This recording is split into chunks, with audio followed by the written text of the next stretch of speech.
बिस्मिल्लाहिर्रहमानिर्रहीम। आज हम एक बहुत अहम और दिल को छू लेने वाले मौजू पर बात करने जा रहे हैं। क्या रमदान में आपका रोज़ा दुरूद के बगैर मुकम्मल है? और दुरूद की अहमियत और फजीलत क्या है? रमदान बरकातों, रहमतों और मगफिरत का महीना है, जहां हर मोमिन अपनी इबादत को बेहतर से बेहतर बनाने की कोशिश करता है। रोज़ा सिर्फ भूख और प्यास का नाम नहीं, बल्कि ये नफ्स की तरबियत, सब्र, शुक्र और अल्लाह के कुर्ब का जरिया है। लेकिन अक्सर लोग ये सवाल करते हैं कि क्या सिर्फ रोज़ा रख लेना काफ़ी है, या इसके साथ कुछ ऐसी इबादतें भी हैं जो रोज़ा की रूह को मुकम्मल करती हैं। और यहीं दुरूद शरीफ की अहमियत समझ आती है। दुरूद असल में वो पैगाम है जो बंदा अपने नबी पर भेजता है, और ये इबादत सिर्फ जुबान की हरकत नहीं, बल्कि दिल की मोहब्बत का इजहार होती है। रमदान के महीने में जब हर नेक अमाल का सवाब कई गुना बढ़ जाता है, तो दुरूद की फजीलत भी मजीद बढ़ जाती है।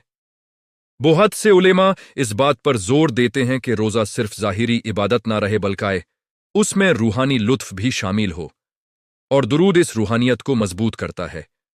जब बंदा सहरी से इफ्तार तक अपने आप को गुनाहों से बचाता है और जिक्र में मशगूल रहता है, तो उसका रोज़ा सिर्फ फर्ज अदा करने तक महदूद नहीं रहता, बल्कि एक मुकम्मल इबादत बन जाता है।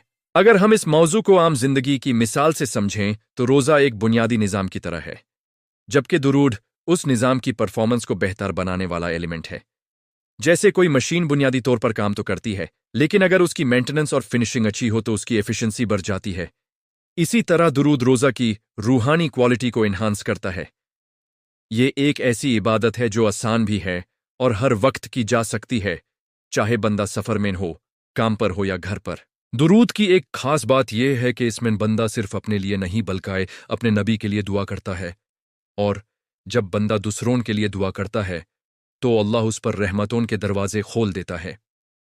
रमदान में अक्सर लोग कुरान की तिलावत, नफल नमाज़ों और सदका खैरत पर तवज्जो देते हैं, जो कि बहुत अच्छी बात है। लेकिन दुरूद को अक्सर नज़रअंदाज कर दिया जाता है, जबकि यह एक ऐसी इबादत है जो दिल को नर्म करती है और जिक्र को मुकम्मल बनाती है। रोज़ा का असल मकसद तक़वा हासिल करना है, और तक़वा सिर्फ भूख सहने से हासिल नहीं होता, बल्कि ज़िक्र, फिक्र और मोहब्बत से पैदा होता है।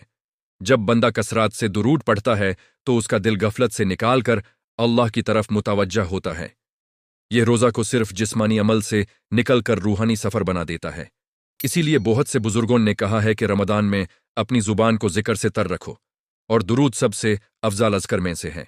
अगर परफॉर्मेंस के हवाले से देखा जाए, तो दुरूद एक ऐसी इबादत है जो इंसान के रवैये पर सीधा असर डालती है।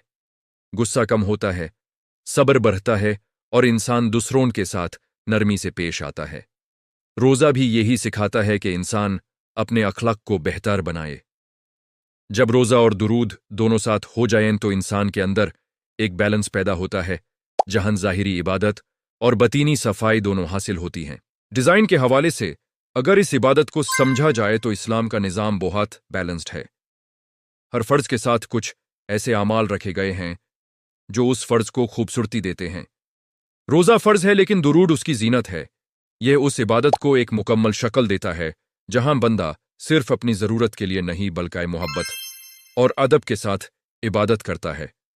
रमदान का माहौल भी इसी डिज़ाइन को सपोर्ट करता है, क्योंकि इस महीने में दिल ज़्यादा नरम होता है और इबादत की तरफ मैलन बढ़ता है।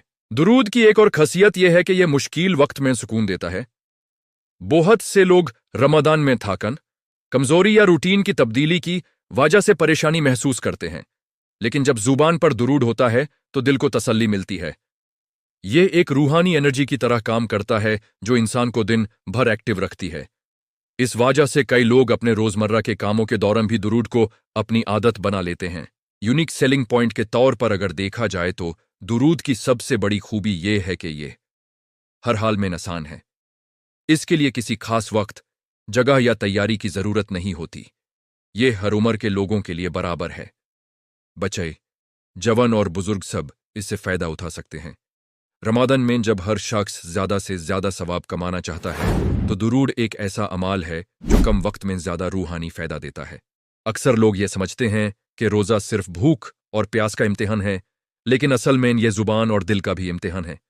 अगर जुबान घिबत, झूठ और फजूल बातों से बची रहे और उसकी जगह दुरूद और जिक्र ले ले, तो रोज़ा अपनी असल रूह के करीब हो जाता है।